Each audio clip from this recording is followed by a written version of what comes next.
Hello guys, what's up once again? This is Palaboy OFW. So for today's vlog mga idol, pag-usapan natin yung nakaraang viral ng isang camper na nagsisisigaw sa bundok at nagmumumura sa bundok. Sinapak ng caretaker. Pwede pala yun. Sa ang opinion nyo dito mga idol? Anong opinion nyo? Please comment down below. So, nangyari nga tong pananapak ng isang caretaker doon sa isang camper. Noong 6:00 ng umaga nagsisigaw kasi itong yung camper na na lesbian, na bakla.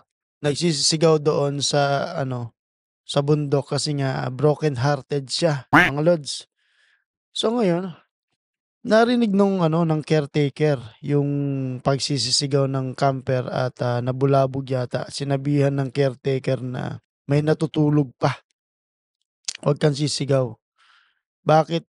Sino daw minumura niya?" Sabi ng caretaker.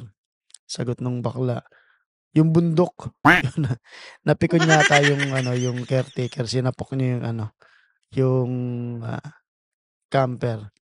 Yun nga mga lods, kung ikaw ay isang camper dapat, ilagay mo yung sarili mo sa sitwasyon ng caretaker na sana is rumespeto ka rin sa mga taong natutulog pa kasi maraming camper dun 'no, 6:00 ng umaga, nagsisisigaw ka, nagmumura ka. Okey na nagbayad ka, sinabi mo na nagbayad ka, pero mali yung sumigaw-sigaw ka dun lalo pa yung nagmumura, masakit sa tenga yung nagmumura, lalo na sa umagang-umaga sa mga probinsya. Although may mali sila parehas, pero para sa akin, ah, tama yung ginawa ng caretaker, sinapok niya, eh. Disclaimer lang mga idol, para sa akin lang, opinyon ko lang 'to, hindi ko naman sinabing 'pag na-badtrip kayo sapukin niyo, Although mali talaga yung dun, yung camper na hindi man lang niya inisip na may mga natutulog pa. May mga community kasi dun sa bundok na yun at tsaka kapag sumigaw ka kapag nakatira ka sa probinsya. Maririnig mo yung, mga sigawan or lalo na sa umaga 'no. Medyo sinisipon ako, eh. So yun nga, sinapok nga nung caretaker yung camper kasi nga siguro na-bad trip, napikon, marami pang natutulog at, siguro nung gabi na yun natutulog yung caretaker, hindi siya makatulog ng ayos, pero wala siyang karapatang manapok sa camper lalo na nagbayad yun. Sa palagay ko tinanggal na yata or, pinahuli yata ng camper yung kakasuhan. Pero kayo namang mga camper, matuto kayong rumespeto at, gumalaw sa naaayon 'no. Hindi porke nagbayad kayo gusto niyo maglabas lahat ng sama ng loob is pabor na sa inyo ang lahat. 'Wag gano'n, mali pa rin 'yun. So, parehas silang may mali do'n, pero do'n ako sa side ng caretaker. Pero hindi ako pabor sa pananakit ng joke lang 'yun na sinabi ko nung una, na pananakit ng caretaker do'n, mali 'yun. Mali 'yun saktan yung mga guest mo or sa kahit anong paraan or even kaibigan mo, saktan mo, oh, 'di ba? Mali 'yun, mali 'yun. Kaya dapat maging maingat tayo, dayo lang tayo do'n kahit na sabihin natin nagbabayad tayo, respeto natin yung privacy ng bawat isa lalo na sa umaga, 'di ba? Kasi hindi naman lahat ng tao do'n nagsisisigaw at nagmumura, eh, masakit sa tenga 'yun. So ngayon basahin naman natin yung naging reaksyon ng mga netizen tungkol dito. Medyo late lang tayo, mali din kasi talaga na magmura do'n kasi may mga nakatira sa baba ng bundok. Rinig na rinig 'yan, may mga bata din kasi do'n sa mga community sa baba. Kung probinsyano ka, you knows, sana konting respect din sa lugar.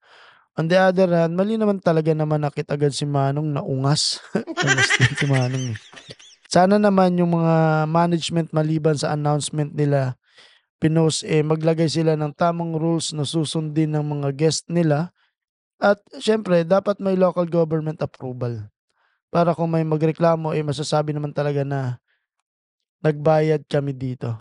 Opinyon ko 'to, okey, no to bashing. Tama. Eto pa sabi ng isang netizen, "May kasabihan nga, bisitin mo ng lasing 'wag lang ang bagong gising." Nagpuyat pa yata yung caretaker dahil maingay nga nung gabi siguro, yang over pa 'to si Manong at talagang nakakapikon sa umaga yung may maririnig kang may magmumura. So what to do, tao lang tayo. Eto pa, both sides may mali. As a camper dapat magbigay din ng respect sa ibang guest. 6 AM daw sumigaw, so malamang marami pang tulog that time. Yun nga. Second, kahit gaano kamali ang guest, puwede naman siyang sabihan in a good ways. Never ever mananakit ng guest. So yun nga sinasabi natin na sa kahit anong paraan wag tayong magbibigay na, wag tayong magbubuhat ng kamay sa kapwa natin. Maling-maling paraan yun para, suwayin yung kanilang, mga maling ginagawa, 'di ba?